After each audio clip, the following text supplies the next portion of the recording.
సాయిరామ్. సమస్త సద్గురు సాయినాథ్ మహారాజ్కి జై. హలో అండి, అందరూ ఎలా ఉన్నారు?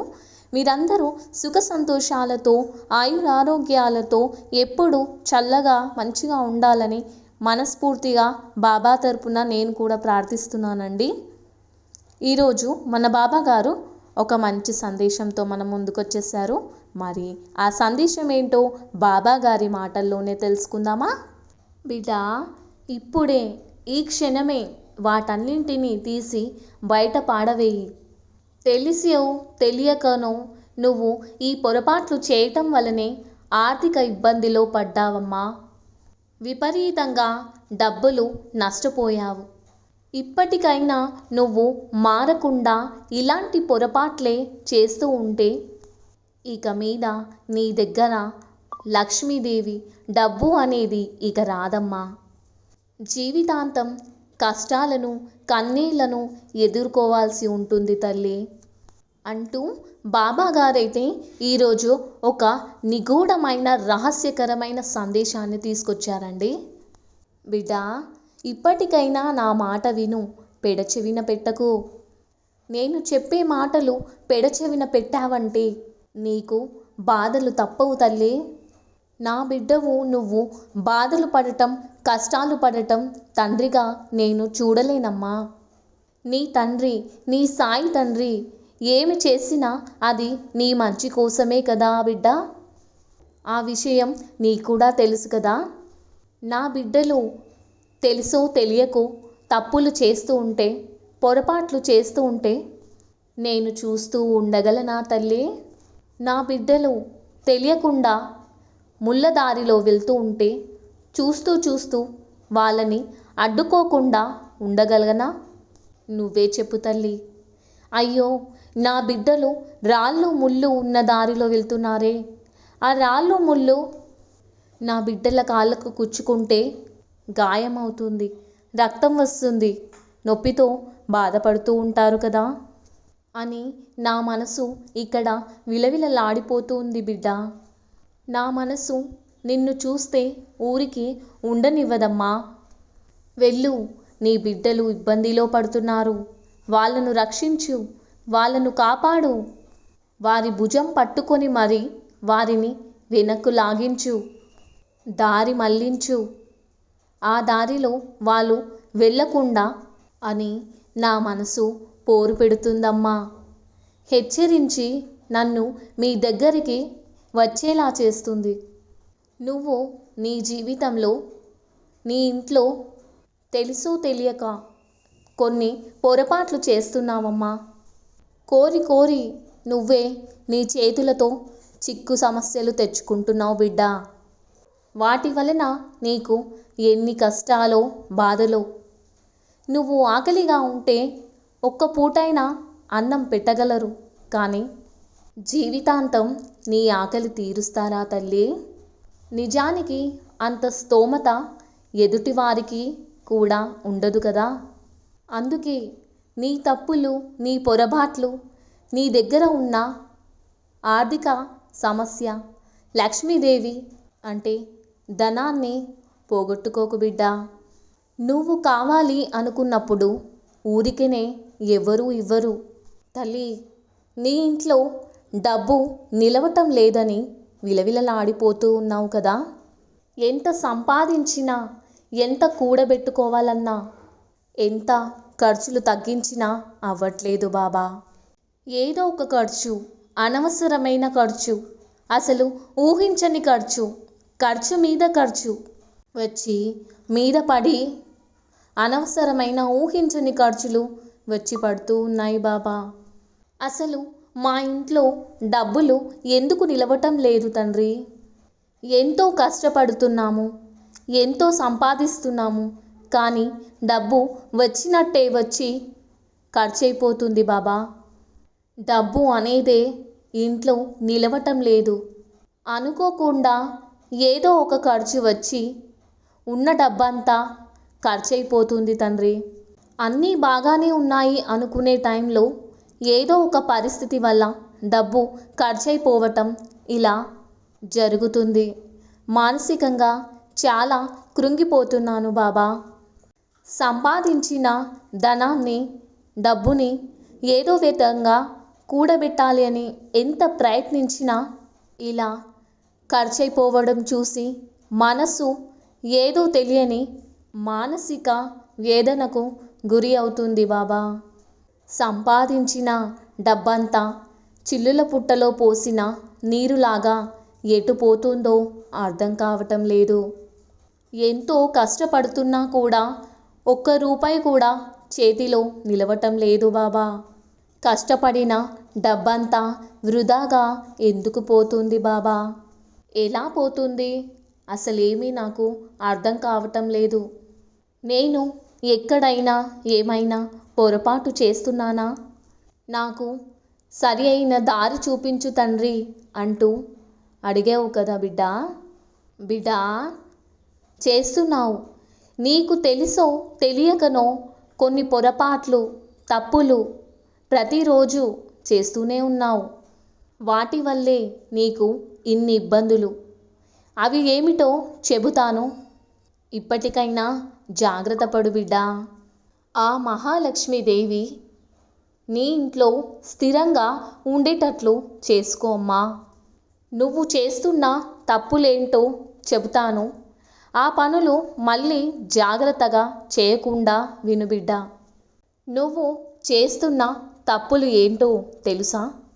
ఇడిచిన బట్టలను, అంటే మురికి బట్టలను ఇల్లంతా ఎక్కడ పడితే అక్కడ చిందరవందరగా వేస్తున్నావు. ఇంకా పడక గదిలో కూడా విడిచిన మురికి బట్టలను పెట్టుకుంటున్నావు. అలా అస్సలు పెట్టవద్దు తల్లే. అలా విడిచిన బట్టలను, మురికిగా ఉన్న బట్టలను ఒక మూలన పెట్టు. లేదంటే ఎప్పటికప్పుడు ఏ రోజుకి ఆ రోజు శుభ్రంగా ఉతికి ఆరబెట్టుకో. అలా విడిచిన మురికి బట్టలు, ఉతకని బట్టలు ఎక్కడ పడితే అక్కడ వేయటం వల్ల ఇంట్లోకి దారిద్ర్యమే కాకుండా అనారోగ్య పాలయ్యే అవకాశం కూడా ఉందమ్మా. అలాగే నువ్వు ప్రతిరోజు కూడా ఇల్లు ఊడ్చే చీపురు కట్ట నిటారుగా నిలువుగా పెట్టకు. తలకిందులుగా గోడకు ఆనించి పెట్టాలి బిడా. నువ్వు నీ గుమ్మానికి మామిడి తోరణం కట్టి ఎన్ని రోజులయ్యింది తల్లి? కొన్ని నెలలు అయ్యింది కదా. మరి ఆ ఎండిపోయిన మామిడి తోరణం ఇంకా ఎందుకమ్మా అలాగే ఉంచావు? మామిడాకు తోరణం అనేది ఎప్పుడు పచ్చగా ఉంటేనే ఇంటి గుమ్మానికి ఉండాలి. ఎప్పుడైతే ఆ మామిడి ఆకులు ఎండిపోతాయో, వాడిపోతాయో ఆ క్షణమే దానిని తీసేయాలి బిడ్డా. ఇవన్నీ కూడా దరిద్రాలే కదా. ఎప్పటికప్పుడు ఏ రోజుటికప్పుడు ఇంటిని శుభ్రం చేసుకోవాలి కదా. అలాగే నువ్వు రోజు నిత్యం భగవంతుడికి పూజ చేసుకుంటావు కదా. ఎంతో చక్కగా పువ్వులను అలంకరించి, బాబా నాకు అది కావాలి, ఇది కావాలి తండ్రి అంటూ ఎంతో ప్రేమగా, నా తండ్రి, నా బాబా అంటూ ఎంతో ప్రేమతో, హక్కుతో అన్నీ సాధించుకుంటావు కదా. మరి ఈరోజు పెట్టిన పువ్వులను మరుసటి రోజు నా బాబా ఏమీ అనుకోడులే, నా తండ్రియే కదా, అలా వాడిపోయిన పువ్వులు పెట్టి నాకు పూజ చేస్తూ ఉన్నావు కదా. నా తండ్రి, నా బాబా ఏమీ అనుకోడులే అని. ఒక్కటి చెప్పనా తల్లి? పువ్వు ఒక రాత్రి గడిచిందంటే అది పూజకు అనర్హం అని అర్థమమ్మా. నిర్మాల్యం కింద మారిపోతుంది. ఎప్పుడూ కూడా ఇలా చెయ్యకు బిడ్డా. అవి తాజాగా ఉన్న, వికసిస్తూ ఉన్న, సువాసనతో ఉన్న ఈరోజు పెట్టిన పువ్వులు మరుసటి రోజు ఆ పువ్వులను నిర్మాల్యం చేసేయి. ఈరోజు పెట్టిన పువ్వులు రేపటి దాకా ఉంచకు.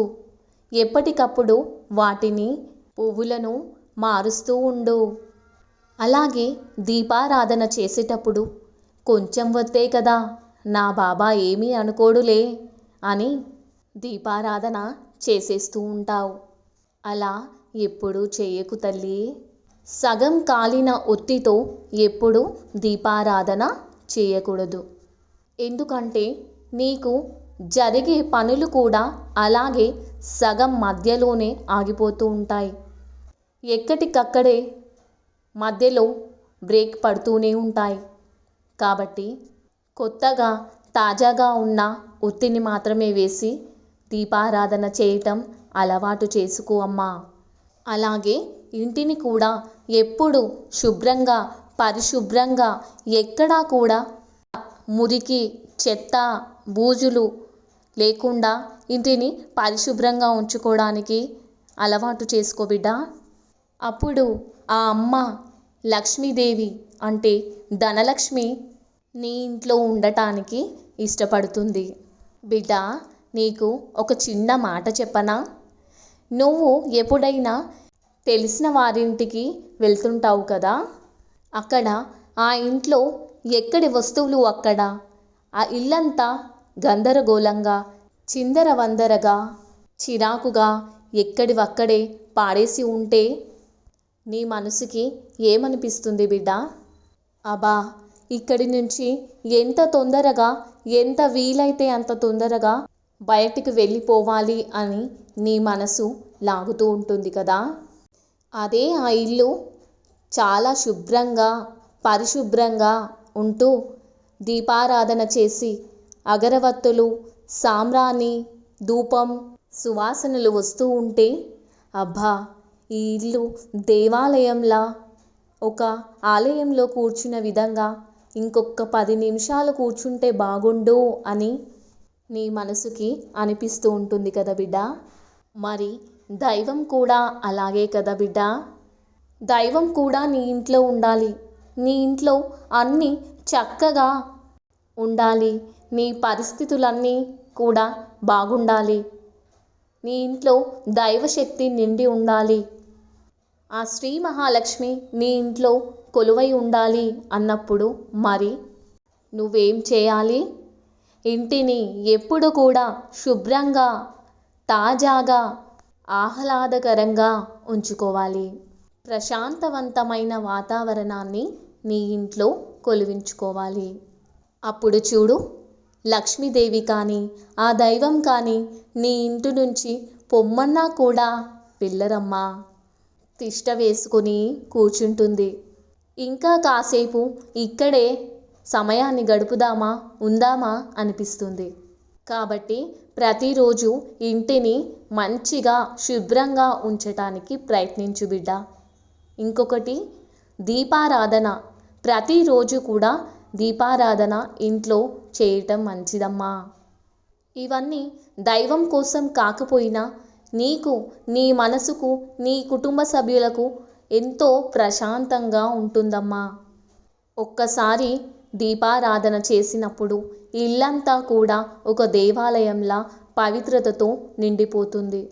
అదే సకారాత్మక శక్తి అంటే పాజిటివ్ ఎనర్జీ ఉంది అని నువ్వు గ్రహించాలి. నేను ఎప్పుడూ చెబుతూ ఉంటాను కదా బిడ్డ, ఇంట్లో సాంబ్రాణి ధూపం వేయటం వల్ల నకారాత్మక శక్తులు దుష్ట శక్తులు ఏవైనా చెడు శక్తులు ఇంట్లో గనక ఉంటే అవి బయటకు వెళ్ళిపోతాయి. అప్పుడు మీకంతా సకారాత్మక శక్తి పాజిటివ్ ఎనర్జీ దైవశక్తితో ఇల్లంతా నిండిపోతుంది అన్న విషయం గుర్తుపెట్టుకో. ఒక్క విషయం అమ్మా, నువ్వు సాంబ్రాణి ధూపం వేసినప్పుడు ఇంటి తలుపులను మరియు కిటికీలను తెరిచిపెట్టమ్మా. ఇంట్లో అలాంటివి ఏవైనా దుష్టశక్తులు నకారాత్మక శక్తులు చెడు శక్తులు ఏవైనా ఉంటే ఇంటి నుంచి బయటకు వెళ్ళిపోతాయి. అప్పుడు నీ ఇల్లంతా ఒక పాజిటివ్ ఎనర్జీతో దైవిక శక్తితో నిండుగా ఉంటుంది. అది నీ మనసుకి ఖచ్చితంగా తెలుస్తుంది. కాబట్టి ఇంటిని ఒంటిని ఎప్పుడు కూడా ప్రతినిత్యం శుభ్రంగా ఉంచుకోవడానికి ప్రయత్నించు బిడ్డ. ఇవన్నీ కూడా నేను చెప్పేది నిన్ను ఏదో మూఢనమ్మకాలు లేదా నిన్ను మాయ చేయాలనో అస్సలు చెప్పటం లేదు బిడ్డ. నువ్వు నమ్మిన ఒక తండ్రిగా నా బిడ్డలను సరైన దారిలో ఒక క్రమబద్ధమైన జీవితాన్ని అలవాటు చేస్తూ ఉన్నాను. జీవితంలో క్రమశిక్షణగా బ్రతకటం నా బిడ్డలకు నేను అలవాటు చేస్తున్నాను. ఒక తండ్రిగా ఒక బాధ్యతను తీసుకొని చెబుతున్నాను. అంతకు మించి ఇంకా ఏమీ లేదమ్మా. నా బిడ్డలను సరైన దారిలో నడిపిస్తూ ఉన్నాను అంటూ బాబాగారు ఈరోజు చాలా చక్కనైనటువంటి ఒక మంచి క్రమశిక్షణ గల సందేశాన్నైతే ఇచ్చారు కదా ఫ్రెండ్స్. నిజంగా మీ ఇంట్లో ఇటువంటి ప్రాబ్లమ్స్ ఏమైనా ఉంటే మన బాబా గారు, మన తండ్రి అయిన బాబా చెప్పిన ఇలాంటి చిన్న చిన్న సందేశాలను, పరిహారాలను పాటించటం ద్వారా జీవితం మనం అనుకున్న విధంగా ముందుకు సాగుతుంది అనే విషయంలో ఎటువంటి సందేహం లేదు. అయితే మీకు ఈ వీడియో కనుక నచ్చినట్లయితే ఒక చిన్న లైక్ చేసి మన ఛానల్ని సబ్స్క్రైబ్ చేయగలరని మనవి. ఇలాంటి మరిన్ని మన బాబా గారి అద్భుతమైన సందేశాలను మీకు ఎప్పటికప్పుడు మీ ముందుకు తీసుకొస్తూ ఉంటాను. సర్వం శ్రీ సాయినాథార్పణమస్తు. స్వస్తి.